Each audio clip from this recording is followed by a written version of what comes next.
लोगोफोर आं दा नै बेंगलर थांनो नागिरनाय समावनो जोंहा बर'नि फावखुंगुर मुंदांखा जोंहा दाब्ला होनना बुंबाथ' गोबां मिथिखायो। दा आदाखौ लोगो मोननानै जोबोद मोजां नांदों। दा फार्स्ट टाइम लोगो मोनदों बिथांखौ। आदाया अबाव थांगोन दा? जों गवायाव थांगोन ओमफ्राय बेंगालुरुआव थांगोन आरो। माबाफोर शुटिंफोर दं नामा? शुटिं गैया, ओरैनो बेरायनो थांनो नागिरदों। Good morning everyone, welcome back to my YouTube channel. लोगोफोर आं दा नै गुवाहाटी एयारपर्टआव मोनफैबाय। ओमफ्राय दा माने बोटिं पास लाग्रोनांगौ नालाय, बोटिं पास लाखांनानै दा थांनोसै। नायनो हागोन नोंथांमोना गोबां मानसि चेकिं खालामगासिनो बेहाय। आं दा टिकेट देखायनानै सिङाव हाबलांसै।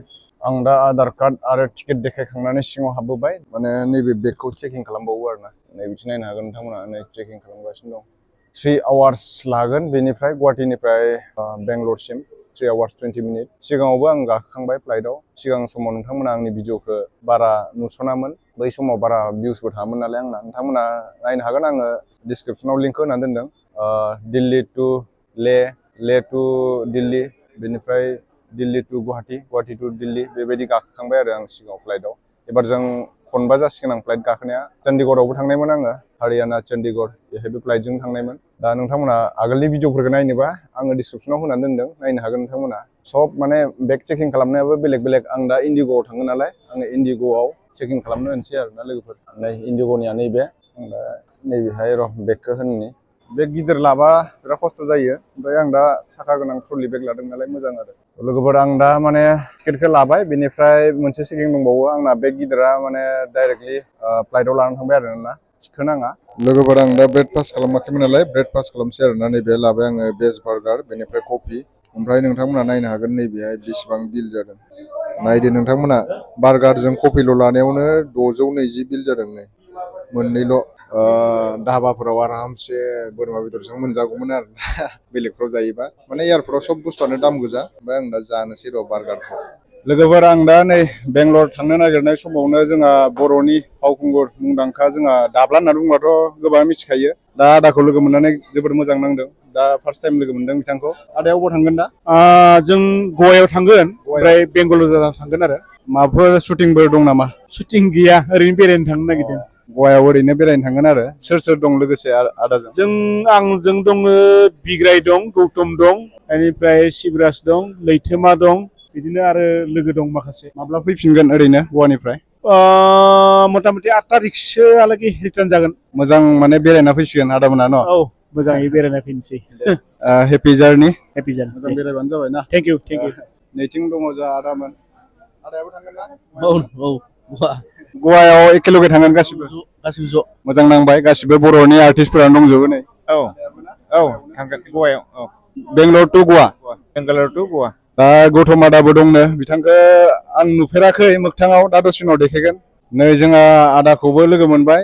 लोङा लोङा सानदोंमोन होननायनि माने एक्टरा बिथाङानो। दा सिंगारबो ना आदाया, गावनो रोजाबनाय। ओमफ्राय दा बेरायनो थांगोननो आरोना आदाया। बेंगलर थांगोन होनदों नामा? औ, बेंगालरनिफ्राय गवा। बेंगलरनिफ्राय गवा। ओरैनो सानबेसे ट्रिप? सानथाम सानब्रैसो जाहैगोन आरो। सानथाम सानब्रैसो जाहैगोन ना? माने फार्स्ट टाइम लोगो मोनदों नालाय आदाखौ आङो, गोजोननाय नांबाय दिनै फार्स्ट टाइम मोगथाङाव लोगो मोननानै। लोगोफोर आं दा नै जोंहा बर'नि लेजेन्डारि सिंगार, गोदोनिफ्रायनो जों बिथांनि मेथाइफोरखौ जोङो खोनासंबोबाय थायो। दा दिनैसो फार्स्ट टाइम लोगो मोनदों आरो आङो, आदा बिग्राय। दा बिथांखौ लोगो मोननानै जोबोद गोजोननाय नांदों। दा आदाया माहा थांगोन होनदों? मा होनोमोनलाय, माबा गवा। गवायाव माबाफोर प्रग्राम दं नामा? शुटिंफोर दं नामा? शुटिं बिदि जेबो गैया, ओरैनो एसे बेरायना फैनि र', साहा लोंना फैनि। गवायाव बेरायनो थांनो नागिरदों। ओरैनो सानबेसेनि प्लेनिं? 8 तारिखआव रिटार्न। 8 तारिखै रिटार्न न'? बेंगलरनिफ्राय खयथायावमोनथाय? जायखिजाया बेंगलराव चेन्ज दङ। माने बेंगलराव चेन्ज खालामहैनांगोन आरो माने फ्लाइटखौ, बेंगलरनिफ्राय गवा। दिनैनो मोनहैगोन ना गवायाव? आंथ' मिथिरोंला, मोनहैनांगौ साइसआवथ'। मोनाहालागै मोनहैनो हागौ आरो ना। नै बिथिं दं जोंहा आदा गौतम। बिथाङाथ' गोबां मुंदांखा, दासिमबो माने हिर' नुबावो आरो नै दासिमबो। सेंग्राफ्राथ' हास्लाबबावा बिथांजों, ओरैबायदि हेन्डसाम। माने दिनैसो फार्स्ट टाइम लोगो मोनदों आरो आङो, मोजां नांबाय लोगो मोननानै। दा आदामोनहा गवायाव बेरायनो थांगोननो। ओरैनो सानबेसेसो थाबोगोन आदा? सानबेसे बेरायगोन? दिनै 5 तारिखनिफ्राय 8 तारिखआव बेक जागोन। 8 तारिखै आरो ना। ओरैनोथ' शुटिंथ' खालामहैया, बेरायनोसो थांगोन? शुटिं नङा, ओरैनो जारनि बेरायनायनि आरो। थिगानो। ओरैनो साबैसे फैदों नोंसोरो लोगोआव? जों 10 जन दं।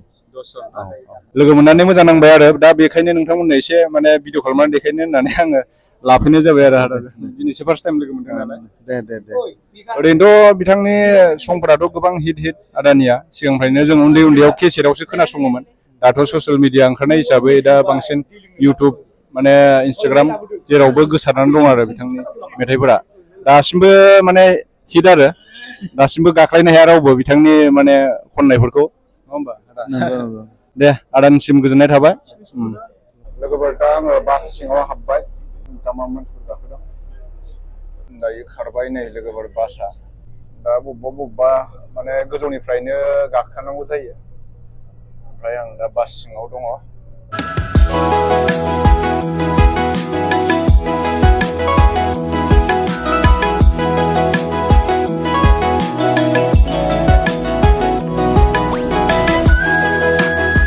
लोगोफोर आं दा नै फ्लाइटआव गाखोनोसै नैबेजों गाखोलांनांगौ दाब्ला आदामोनाबो नै गाखोसिगोन दायो गाखोनोसै दा फ्लाइटआव नै ओरै गाखोलांगासिनो दं मानसिफ्रा गाखोलांगासिनो होलांलायबाय नै बिरनाया बेहायबो आरो चेकिं खालामगासिनो नै चेकिंआनो चेकिं गाखोलांगासिनो हनै गां खाथियावसो मोनसिगोन नामाथाय एसे फार्स्टआव नङाबा लास्टफोराव मोनबा मोजां जायो गां खाथियाव मोनबाथाय एखे माने मोजांखौनो नुहुरनाय नङा आरोना जायगाफोरखौ गोजौ गाखोबोबाय दायो भिउखौ नायदो फ्लाइटआ बिथिंबो लागाव गाखोलांगासिनो दा सिङाव हाबनोसै लागाव एयार हस्टेस दा नै सिङाव हाबबाय सिट नाम्बार नागिरगासिनो दा र' 29 गां खाथियावनो मोनमारसिगोन नामालै नै 29 लोगोफोर आं दा फ्लाइटआव गाखोबाय 3 घन्टासो टाइम लागोन आरो दा बेंगलसिम लाखुमादोंसै आङो भिडिअ लानो होआ फ्लाइटआव नमस्कार हमारे सभी इंडिगो ब्लू चिप मेंबर्स का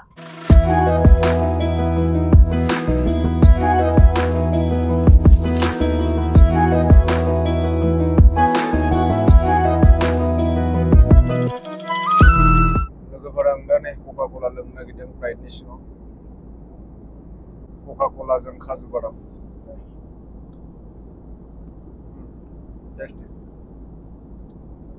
हाथाय बाजारफ्राव फाननाय बायदि नङा आरोना दखानफ्राव फाननाय बायदि नङा काजु बादामा लोगोफोर आरो 1 घन्टानि बारा लाबावगोन आरोना नायनो हागोन नोंथांमोना जेबो नुखाया दायो जोमै सासो बिरगासिनो नालाय जोमै सासा बिरलांगासिनो दं दा 3 घन्टा 30 मिनिट 3 आवार्स 30 मिनिट लागोन आरोना बेंगलरसिम जोमैल'खा लोगोफोर सोरगोफुरियाव फैनाय बायदिसो मोनबाय आंथ' अख्रां सा बिरगासिनो दं एकदम माने जोमैनि सायावसो बिरो आरोना थाखो थाखो जोमै जेबो नुवा जेबोखौनो नुला नै लोगोफोर जोमै सिं बिरबाय दायो माने ओंख्लायसिगोन नालाय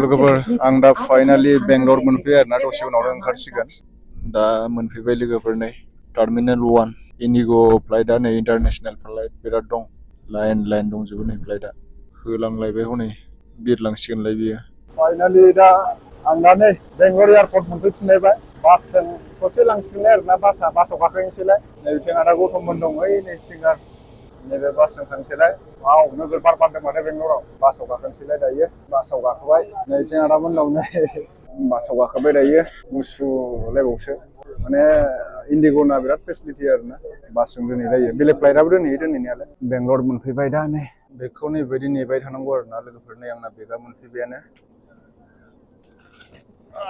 मोनफैबाय आंना बेगा आं दा बेगखौ लाबाय ओमफ्राय थांनोसै आं लोगोफ्रा आंखौ नेगासिनो दङ दिनै बेंगलराव थागोन बेनिफ्राय गाबोन माइसुराव थांगोन आङो नोंथांमोना नायलांबाय थाबानो जाबाय साइडआ तामाम गिदिरलै एयारपर्टआ अट'मेटिक खुलिखायो नै दराबो अट'मेटिक खुलिखायो लोगोफोर दा आं मोनफैबाय बेंगलर दा नै बेंगलर मोनफैबाय गरमसो माथो बांद्रायबो थान्दा नङा सानावथ' गरम जाखागोन मोनायावसो थान्दा जागोन नामाथाय मोनफैनानै दंनो बिसोरो लोगोफ्रा अबेथिं दंथाय सुइफ्ट डिजार गोजा बांसिनानो गारिफ्रा नै जोंहा ब्रादारखौ लोगो मोनबाय पुरा बेंगलरावहाय दे गोजोननाय थाबाय नाइस टु मिट इउ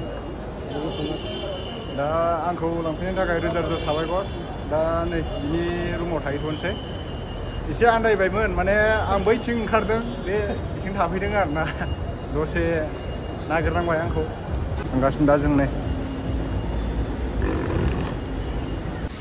जोंहा बन्द'आव मोनफैबाय नै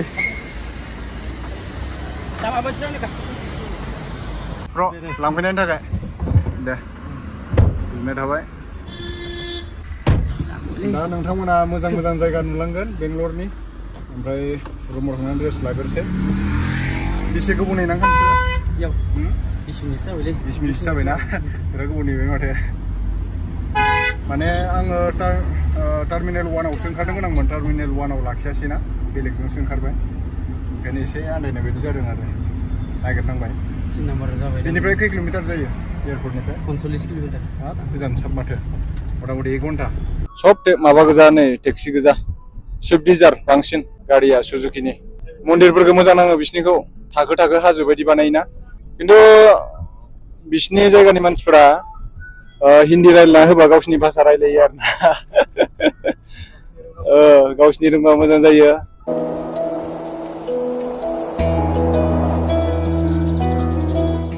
दा नै आङो गारियाव गाखोना थांगासिनो नैबे लोगोनियाव बिथाङा लांफैबाय जोंखौ आंखौ लांफैबाय आरो एयारपर्टनिफ्राय नै गावनो गारि लादों जाहैखादों बेसेबां गोबाव जाखो गारि बायनाया 8 माससो जाबाय गारि लानाया बाइकआथ' दङ बाइक दङ 8 मास जाबाय आरो गारि लानाया बेयावनो ओरैनो बेंगलराव खै बोसोर जाखो जोंहा बर'आ आङो जाबाय 12 बोसोरसो जाबाय 2013 आव फैनाय 12-13 बोसोरसो रानिं जाबाय बहुत गोबावसै माने बर' एस'सिएसन बेवहाय खामानि मावबाय थायो आरो बिसोरो जेनेबा सोरबाफोर माबा मोनसे जायोबा बर'फ्रा बेंगलराव फैनानै खैफोदाव गोलैयोबा बेखौ माने बिथांमोना नायगासिनो जोबोद मोजां खामानि मावगासिनो दङ दा नोंथांमोना जायफोर नुदों ससियेल मिडियानि थ्रुयै गोबाङा सिनायखायो जानांगौ बिथाङा चिरां डिस्ट्रिक्टनि जोंनि ओरै बिटिसिनि सिङावनो चिरां डिस्ट्रिक्टआथ' गोबां मिथिखायो रनिखाटा ना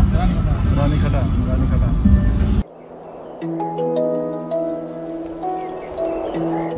माने आंनि मेन टारगेटआ गाबोनसो नुगोन नोंथांमोना जायगायाव मोनहैबासो खिन्थागोन आं बेंगलराव मानो फैदों भिडिअनि गेजेरजों नुगोन नोंथांमोना लागाव ब्रिजआ नै लन्डननि ब्रिज बायदि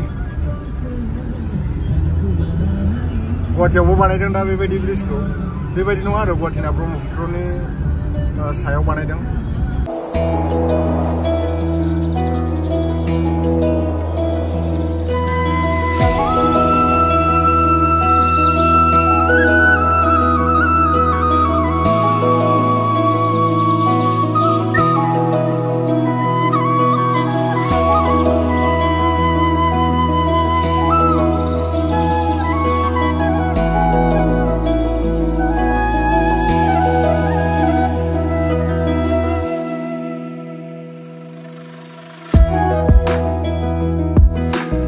फाइनालि दा नै रुम मोनफैबाय रुमा बैथिंनो ओरैनो थांनांगौनो रुमाव दैमालुआसो बोगासिनो नै बेगखौ